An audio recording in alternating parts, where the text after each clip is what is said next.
here's the rub. This influential, nationalistic Chinese commentator has written that, quote, if Vladimir Putin believes that without the use of tactical nuclear weapons, Russia will lose the war in Ukraine, his government will fall, and Russia will face disintegration, then the likelihood that he'll order the use of nuclear weapons increases dramatically. He says, no matter whose fault it is, the US, the West, Russia, they should not push the situation to such a life and death limit. Humanity is at peace, and peace always needs some room for manoeuvre and compromise, unquote. Now, other Chinese articles noted that many young Russian men have fled the country as they didn't want to join the army and fight in Ukraine.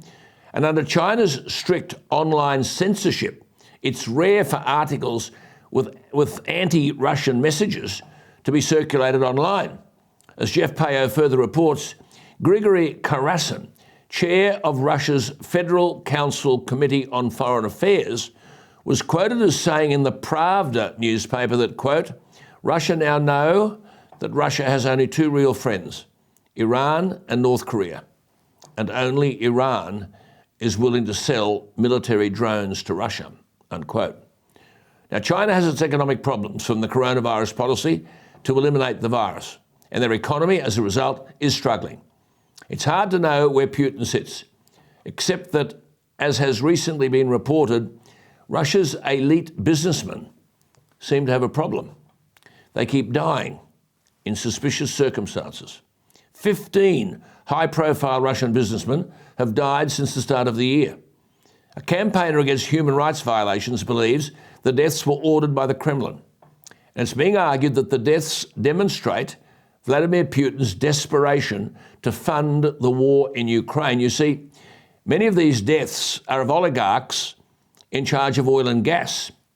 Putin is being kneecapped by economic sanctions, and the only money that hasn't been sanctioned is the revenue from the oil and gas industry. Putin needs the money. Russian military expenditure is now said to be more than $1.4 billion a day. Billion. The dead men sat in front of large cash flows or assets, oil and gas.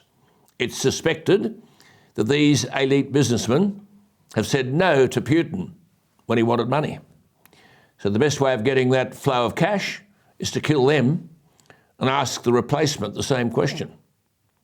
Make no mistake, Putin's under pressure on many fronts, and that doesn't make the world safer, especially with the existing crisis in Western political leadership.